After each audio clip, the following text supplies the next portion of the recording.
The starship Hanul moved through the darkness of space like a silent giant. Its silver hull reflected the light of distant stars as it traveled toward the Broken Rim, a dangerous part of the galaxy where law meant nothing and power meant everything. Captain Park Do-hyun stood on the bridge with his hands behind his back. He was a man in his mid-40s with gray at his temples and calm eyes that had seen too many battles. He watched the stars through the main window and said nothing. Around him, his crew worked quietly at their stations, checking screens and speaking in soft voices. In the corner of the bridge, an alien sat and watched everything. Tiketh was a Velari, a species known throughout the galaxy for studying other races. The Velari looked like tall, thin creatures with pale blue skin and 4 eyes that never seemed to blink. Tiketh had been living on the Hanel for 6 months now, watching the humans and writing reports about their strange behavior.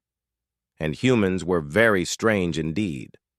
Tiketh had studied 47 different species in their long career. They had seen warriors who lived for blood and pacifists who would die before fighting. But humans were something different. Humans were both at the same time, and this made no sense to Tiketh at all. The Hanel carried enough weapons to destroy a small moon. Its crew trained for combat every single day. They practiced with guns and knives and their bare hands. They ran battle simulations and studied war tactics. They prepared for violence with the focus of true warriors, but they never used any of it. In 6 months, Tiketh had watched Captain Park talk his way out of 7 different conflicts. He had seen Lieutenant Yoon Jun, the ship's security chief, calm down angry pirates with nothing but words. He had watched Ambassador Kang Min-ho spend 14 hours negotiating a trade deal when a single shot could have ended the argument in seconds. It made no sense. Why prepare so much for war and then refuse to fight? Tiketh wrote in their report, "Humans appear to be broken. They have the tools for violence but seem afraid to use them. Perhaps this is why they are still a young species. They lack the will to do what must be done." Lieutenant Yoon walked onto the bridge. She was a woman in her early 30s with short black hair and sharp eyes. She had been a Marine before joining the fleet, and she moved like someone who knew exactly how dangerous she could be. But her voice was soft when she spoke. "Captain, we have received a distress signal from New Busan colony." Park turned to look at her. "What kind of distress?" "Raiders, sir. The colony reports ships in orbit. They are asking for immediate help." Park nodded slowly. "How far?" 4 hours at maximum speed." "Set course. All hands to ready stations." Park paused and looked around at his crew. "Weapons cold until I say otherwise. We assess the situation first." Tiketh leaned forward in confusion. "Weapons cold? The humans had just received a call for help and their captain's first order was to not prepare their weapons? This was madness." Ambassador Kang stepped onto the bridge. He was a soft-spoken man with gentle eyes and a calm presence. He wore the simple robes of a diplomat and carried no weapons at all. "Captain, I heard the alert. How can I help?" "Start preparing negotiation protocols," Park said. "We may need to talk our way through this." "Of course." Kang bowed slightly and moved to his station. Tiketh could not stay silent any longer. They stood and approached the captain with careful steps. "Captain Park, may I ask a question?" Park turned to face the alien. His expression was patient. "Of course, observer. You have received a call for help. Your people are in danger. Why do you not prepare your weapons? Why do you speak of negotiation when action is needed?" Park was quiet for a moment. When he spoke, his voice was calm and steady. "Because weapons are easy, Tiketh. Pulling a trigger is easy. Killing is easy. What is hard is finding another way. What is hard is making sure that when we do fight, it is because we truly had no other choice. But the delay could cost lives," Tiketh pressed. "Yes," Park agreed. "It could. And that weight sits on my shoulders every time I make this choice. But I have seen what happens when humans fight without restraint. I have seen the aftermath, the bodies, the ruins, the broken families. He shook his head slowly. We prepare for violence so that we are ready when it comes, but we do not seek it. We do not rush toward it, because once we cross that line ticketh, we cannot uncross it. Ticketh did not understand. They returned to their corner and continued watching. The hours passed slowly. The Hanul raced through space toward New Busan. The crew remained calm and focused. They checked their equipment and reviewed their training. Sergeant Baek Soo-jin gathered her Marines in the shuttle bay and spoke to them in a quiet voice about discipline and control.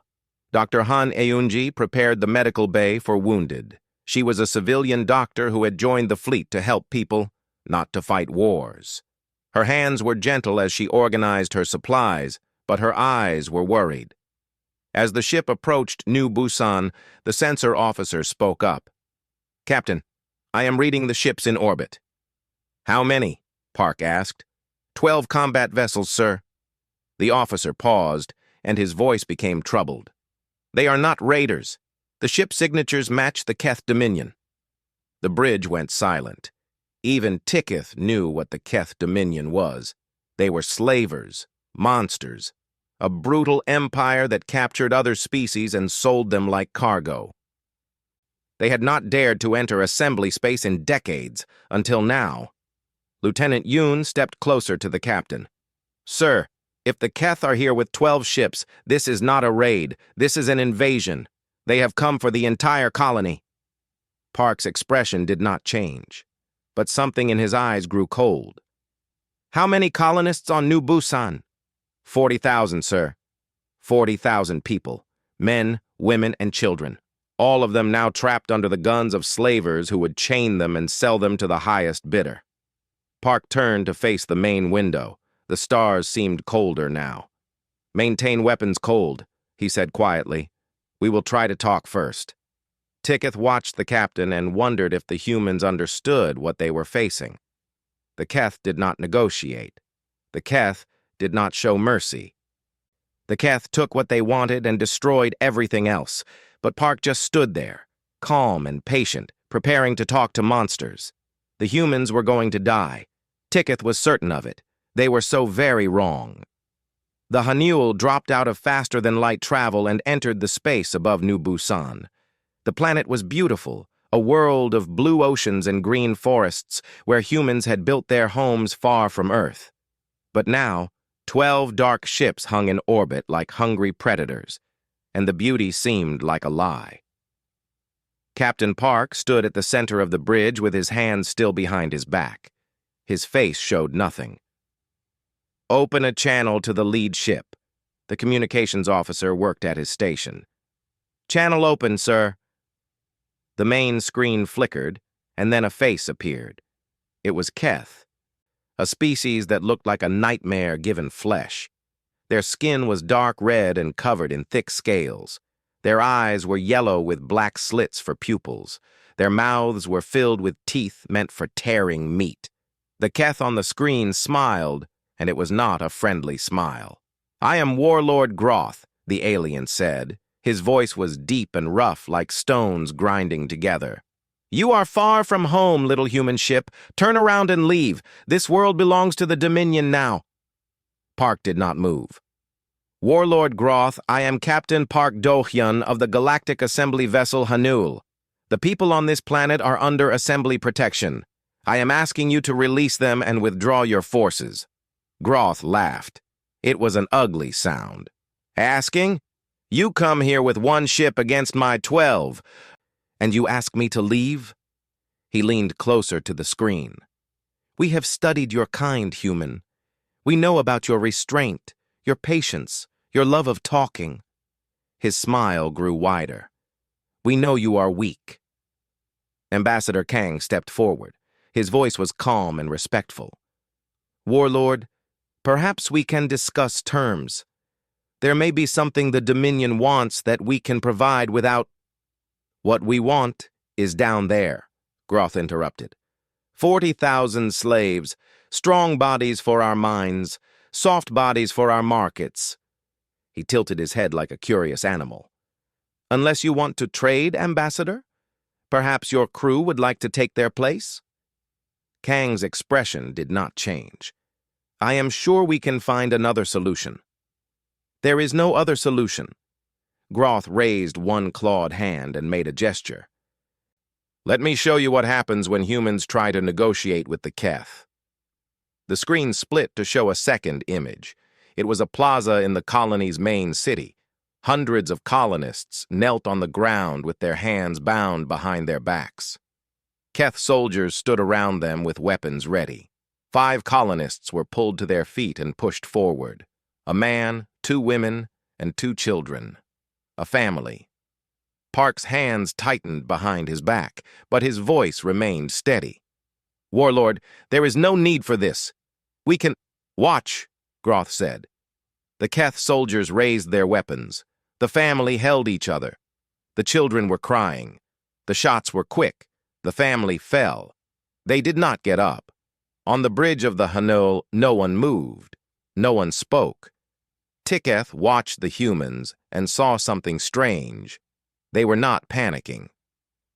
They were not crying. They were not rushing to attack. They were just still. Lieutenant Yoon stood beside Captain Park. Her face was like stone. Her hands hung at her sides, but her fingers were curled into tight fists. Groth's laugh filled the bridge. "You see? This is what your restraint earns you. 5 dead, and you just stand there. You just watch." He leaned back in his chair. "Leave now, humans. Run away like the cowards you are. Or stay and watch me kill them all, one by one." The screen returned to showing only Groth's face. Captain Park was silent for a long moment. When he spoke, his voice was quiet. Too quiet. "Warlord Groth, you have killed innocent people under the flag of negotiation. You have refused all offers of peace. You have made your choice very clear." "Yes," Groth agreed. "I have." "What will you do about it, little captain? Talk some more?" Park turned to look at Lieutenant Yoon. Their eyes met, and something passed between them. An understanding. A decision. "No," Park said. "We are done talking."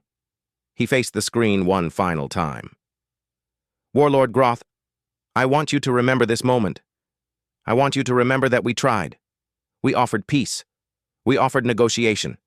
We gave you every chance to walk away." Groth's smile faded slightly. Something in Park's voice had changed. "And I want you to remember," Park continued, "that you refused, because what comes next is on your head, not ours." He made a cutting gesture, and the screen went dark. The bridge was silent. Tiketh watched as Captain Park turned to face his crew.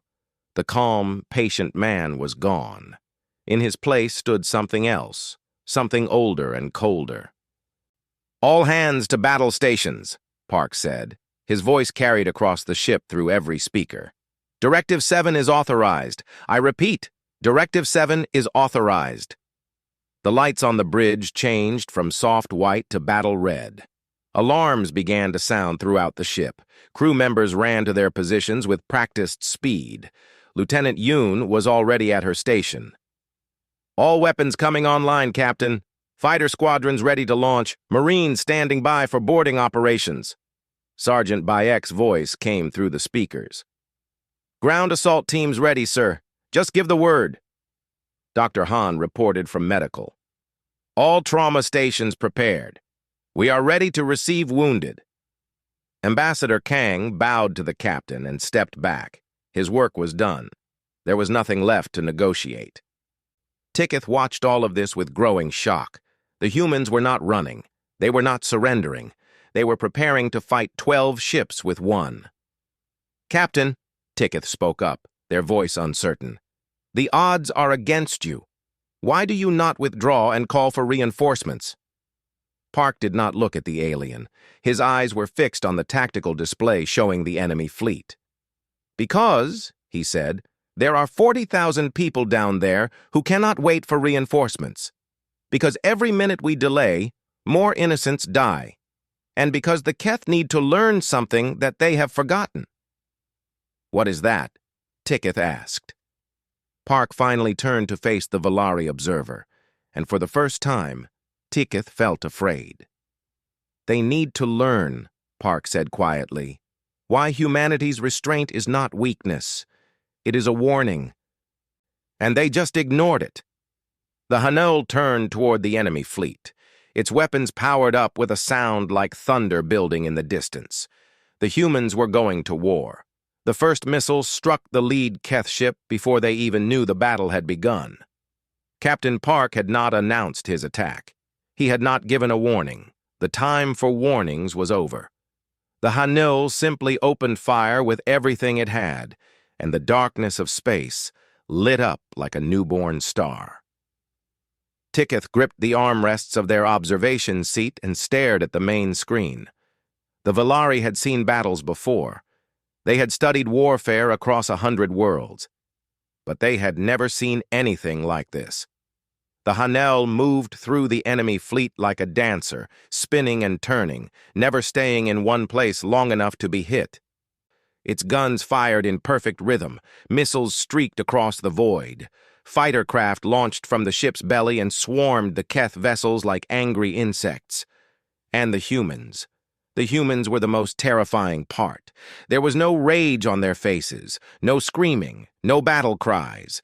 They worked their stations with calm focus, calling out targets and coordinates in steady voices. Lieutenant Yoon commanded the weapons systems with the same tone she used to order coffee in the morning. Calm, professional, deadly. "Target Alpha is destroyed," she reported. "Moving to Target Beta. Fighters engaging Target Gamma." "Continue firing pattern," Park said. He stood at the center of the bridge like a conductor leading an orchestra of destruction. "Focus on their engine sections. I want them unable to run." The Keth were in chaos. They had expected a single human ship to flee or surrender. Instead, that ship was tearing them apart. They tried to regroup to form a defensive line, but the Hanol was too fast. It slipped between their formations and attacked from angles they never expected. Groth's voice crackled over the communication system. "All ships, concentrate fire! Destroy that vessel!" The Keth finally began to fight back. Their guns turned toward the Hanul, and the space around the human ship filled with weapons fire. The shields flashed and flickered as they absorbed hit after hit. "Shields at 60%, an officer reported. "Reroute power from non-essential systems," Park ordered. "Keep us moving." The ship shook as another blast hit home. Ticketh saw crew members grab onto their stations to stay standing, but no one panicked. No one ran. They just kept working. Lieutenant Yoon's fingers danced across her console. "Captain, Target Delta is trying to flee. Should I pursue?" "Let them go," Park said. "They will tell others what happened here. Focus on the ships that are still fighting." Another Keth vessel exploded. Then another. The battle was only 15 minutes old, and the Keth had already lost 4 ships. Down in the shuttle bay, Sergeant Bayek led her Marines toward the boarding craft. They wore heavy combat armor and carried weapons that could tear through steel. Their faces were hidden behind dark helmets, but their movements showed no fear. "Listen up," Bayek said as they loaded into the shuttles. "We are going to board the enemy command ship. Our mission is to disable their central communications and capture any colonists they have taken aboard. Remember your training, check your targets, protect civilians at all costs." The Marines nodded in silence. They did not need speeches. They did not need motivation. They had seen what the Keth did to that family on the plaza. That was all the motivation they needed. The shuttles launched into the chaos of battle, weaving between explosions and weapons fire. Beck watched through the cockpit window as they approached Groth's command ship. It was massive, 3 times the size of the Hanul, covered in weapons and armor. It did not matter. The Marines were going in anyway. "Breaching in 30 seconds, the pilot announced. The shuttle slammed into the side of the Keth ship. Cutting tools fired, carving a hole through the hull. Air rushed out into space, and then the Marines rushed in. The fighting inside was close and brutal. The Keth were big and strong, built for combat. But the humans were faster and more precise. They moved through the corridors in perfect formation, covering each other, never leaving gaps in their defense. Beck led from the front. Her rifle fired in short, controlled bursts. Every shot hit its target. Every target fell. A Keth soldier tried to charge her with a blade. She sidestepped, grabbed his arm, and used his own momentum to throw him into the wall. Before he could recover, her boot was on his throat. "Surrender," she said. Her voice was flat and cold. "And you live." The Keth dropped his blade. Beck nodded to one of her Marines, who secured the prisoner. They did not kill those who surrendered. That was the rule. That was what made them different from the Keth. But those who kept fighting, those who threatened civilians, they were shown no mercy. Back on the Hanul, the battle was reaching its end. 7 Keth ships were destroyed or disabled. 2 had fled into deep space. The remaining 3 were heavily damaged and barely able to fight. Groth's face appeared on the screen once more. His confidence was gone. His yellow eyes were wide with something that might have been fear. "This is impossible," he growled. "You are one ship, one ship." Park looked at the warlord with cold eyes. "We tried to tell you. We tried to warn you, but you thought our patience was weakness." He stepped closer to the screen. "Our patience is not weakness, Groth. It is control. It is discipline. It is the chains we put on ourselves to keep the monster inside." He gestured at the battle around them. "You broke those chains. You killed innocents. And now you see what we really are." Groth snarled and cut the communication. His remaining ships began to pull back, heading toward the planet's surface. "They are retreating to the colony," Yoon reported. "They will use the colonists as shields." Park nodded slowly. He had expected this. Cowards always ran to hide behind the innocent when their strength failed them. "Sergeant Beck," he said into the communication system. "Status report." Beck's voice came back, slightly out of breath. "Command ship secured, sir. We have recovered over 200 colonists from their holding cells. The prisoners are being treated by Dr. Han's medical team on the captured vessel." "Excellent work, Sergeant. Return to the Hanul. We are going to the surface." Park turned to face his crew. The red battle lights cast shadows across his face, making him look older and harder than before. "They have taken our people to the surface and will use them as hostages. This fight is not over. It has only changed location." He paused and looked around at the faces of his crew. "Prepare for ground assault. And remember why we fight. Not for revenge, not for glory. We fight to bring our people home." The crew responded with a single word, spoken in perfect unison. "Yes, sir." Ticketh sat in silence, their 4 eyes wide with amazement and horror. In just 1 hour, they had watched the patient, peaceful humans transform into something unstoppable, something terrible. And somehow, even now, they followed rules. They took prisoners. They protected civilians. They were monsters with morals, warriors with souls. Ticketh began to write a new report, their previous conclusions completely erased. They had been so very, very wrong about humans. The dropships fell through the sky like metal rain. Corporal Song Hana gripped her rifle and tried to control her breathing. This was her first real combat mission. She had trained for years, run hundreds of simulations, and scored top marks in every exercise, but nothing had prepared her for the reality of war. The dropship shook as it entered the atmosphere. Through the small window, she could see the city of New Busan below. Smoke rose from several buildings. The Keth had not been gentle during their occupation.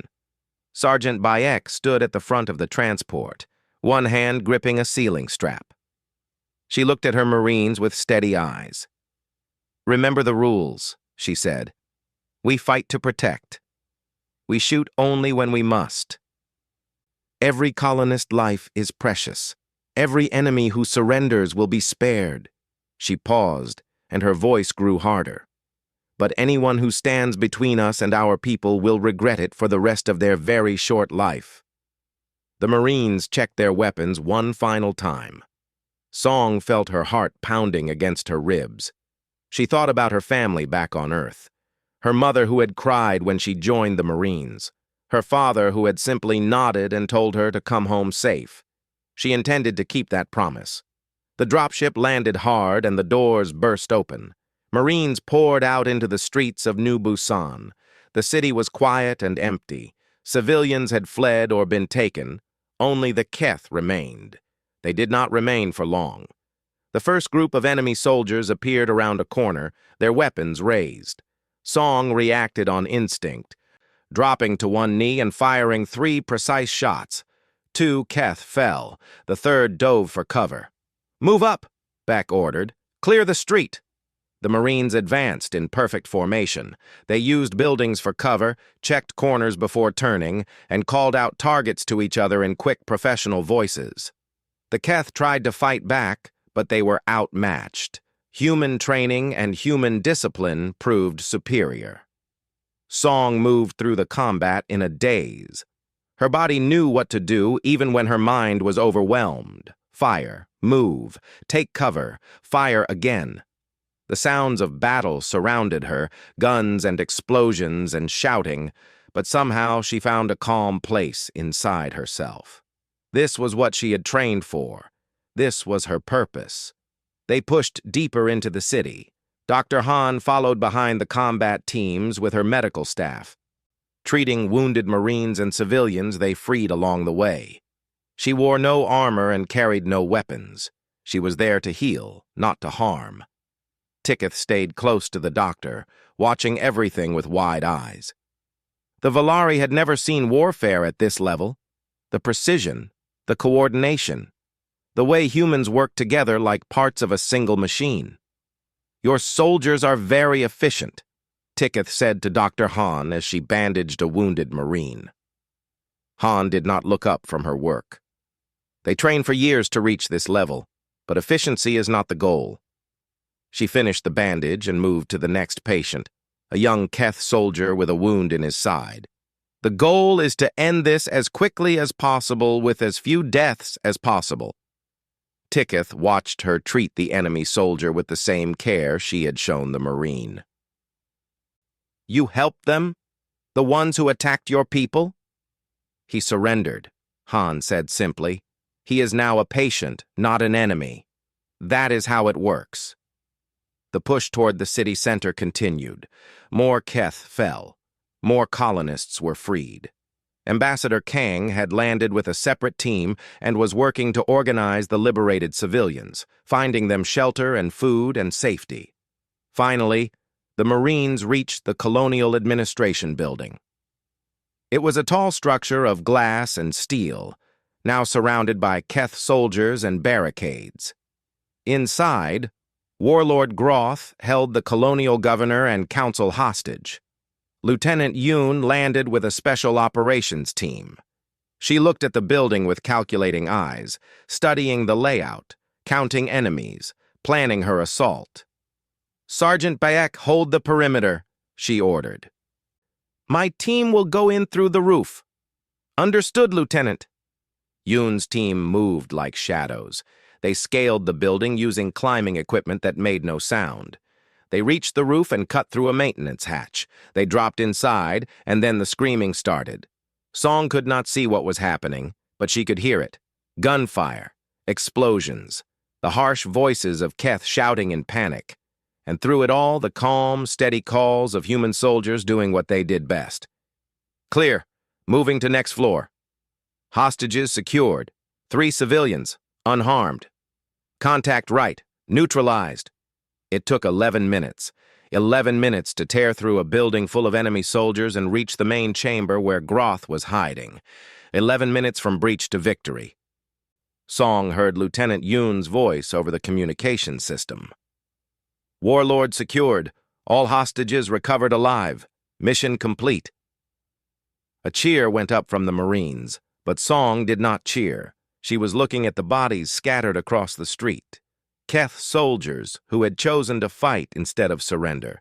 Enemies, yes, but they were still dead because of her and her squad. She felt sick. Sergeant Beck appeared beside her.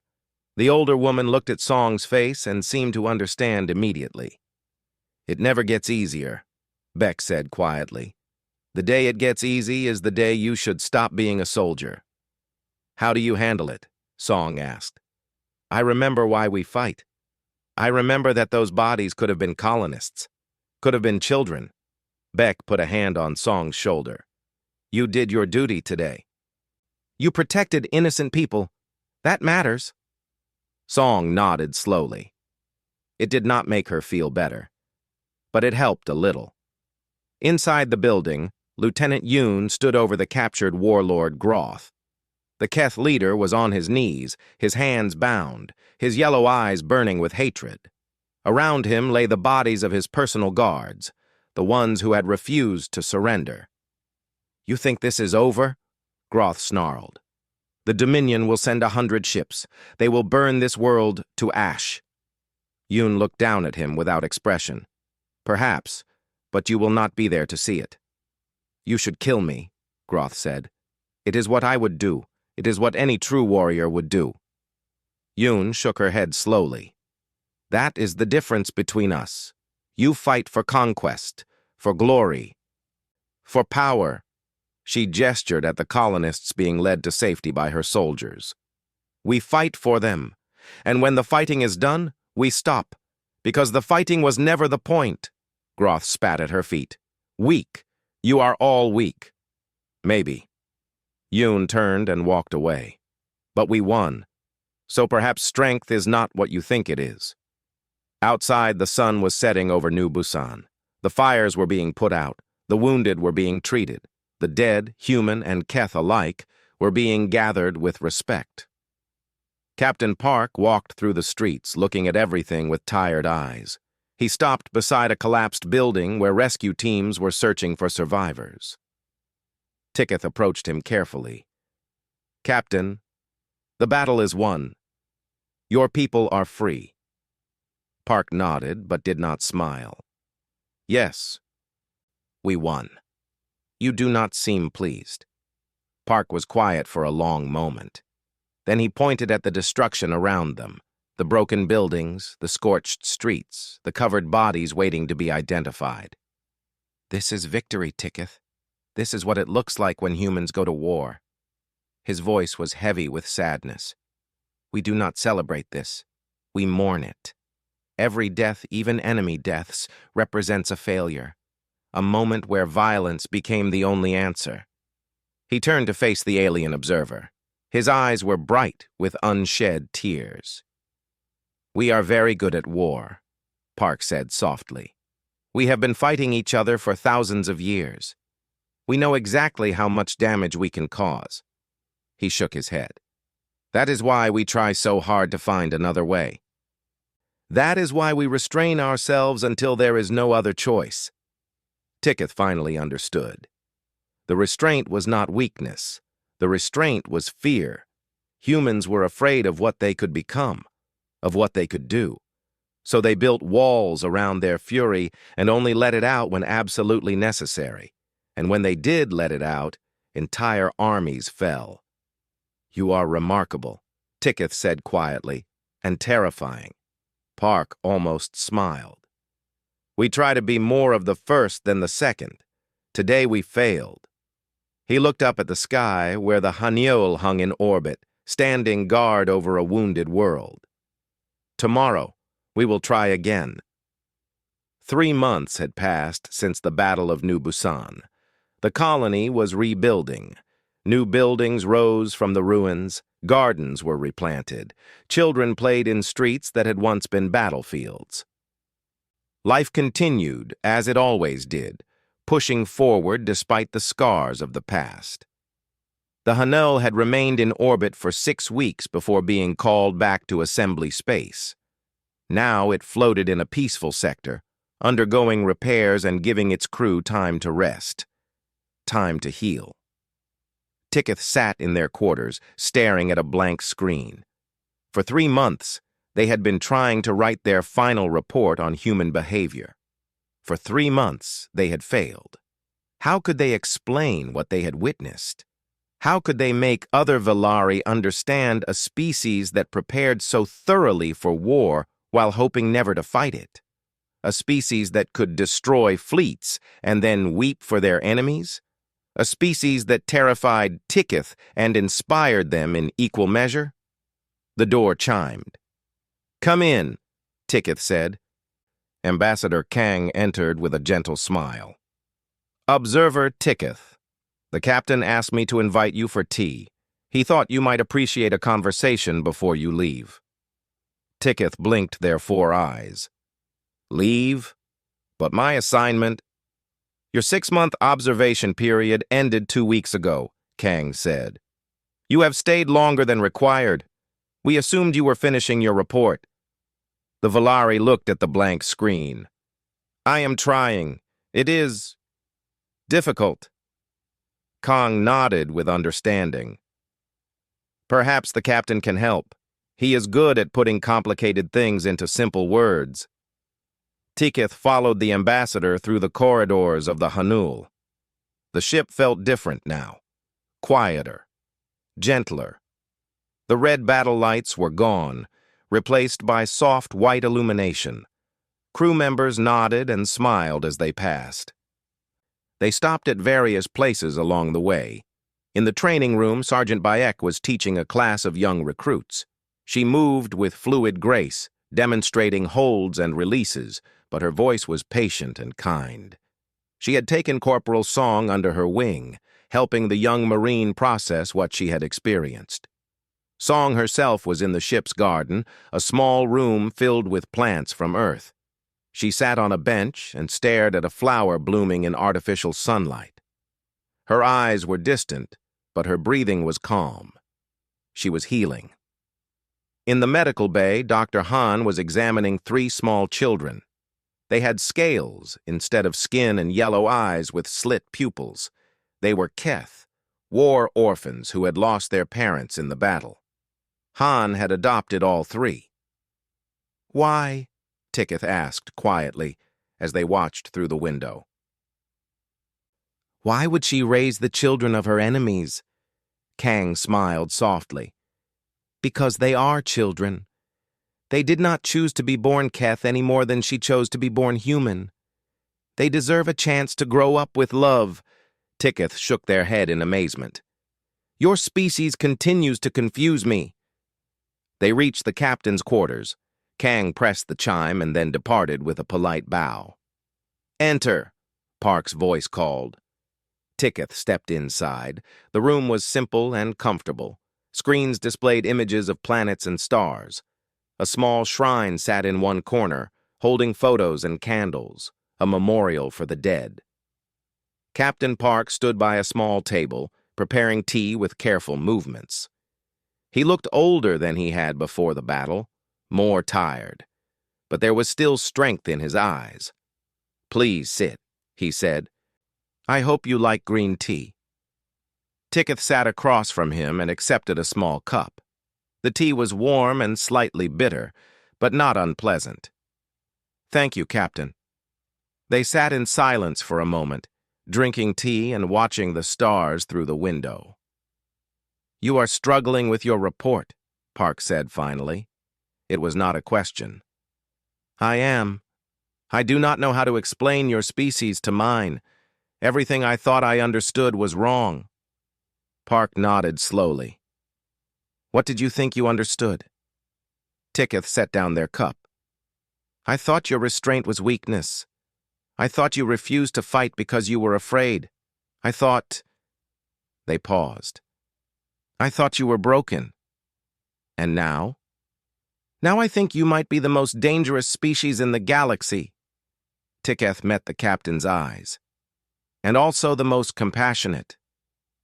"How can both things be true?" Park was quiet for a long time. When he spoke, his voice was soft. Humans have been at war with each other since the beginning of our history. We have fought for territory, for resources, for ideas, for gods. We have invented weapons that could destroy our entire planet. We have come close to ending ourselves more than once. He looked at the memorial shrine in the corner. We know what we are capable of. We have seen the darkness inside ourselves. And that knowledge, it changed us. He turned back to face Tiketh. Our restraint is not weakness. It is the lesson written in the blood of billions of our own dead. We fight only when we must because we know exactly how terrible our fighting can become.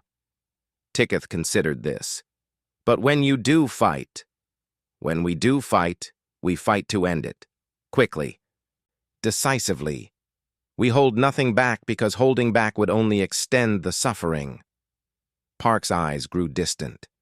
And then when it is over, we pick up the pieces. We help the wounded. We bury the dead. We adopt the orphans. We try to build something better from the ruins. Even for your enemies? Especially for our enemies.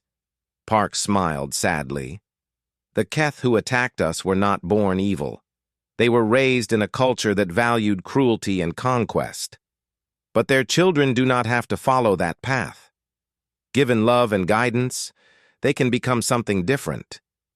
He nodded toward the door, toward the medical bay where Dr. Han played with her adopted children. That is why we restrain ourselves, Tiketh. Not because we are weak, but because we believe every life has value.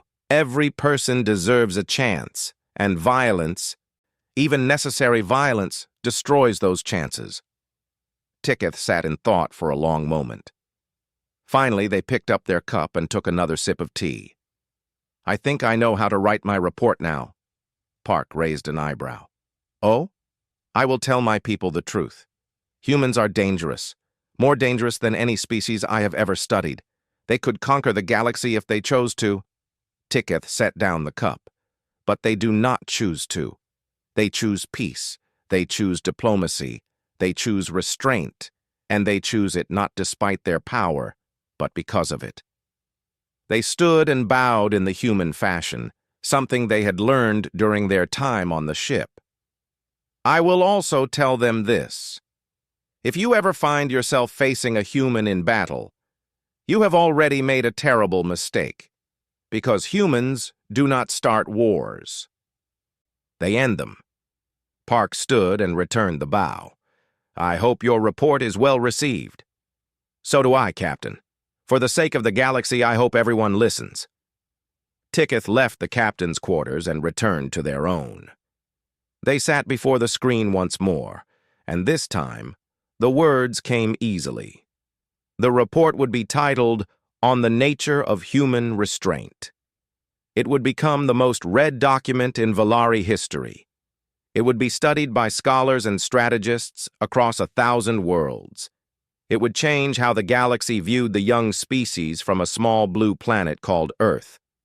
The final paragraph read, Other species asked why humans held back their fury. The answer is not cowardice. The answer is that humans understand, better than any species we have studied, the true cost of violence. They restrain themselves not because they are weak, but because they are terrifyingly strong, and they know it. When humans finally unleash their fury, it is not with joy, but with grief. They do not celebrate victory. They mourn necessity. This is what makes them different. This is what makes them dangerous. And this is what makes them, perhaps, the most trustworthy allies in the galaxy.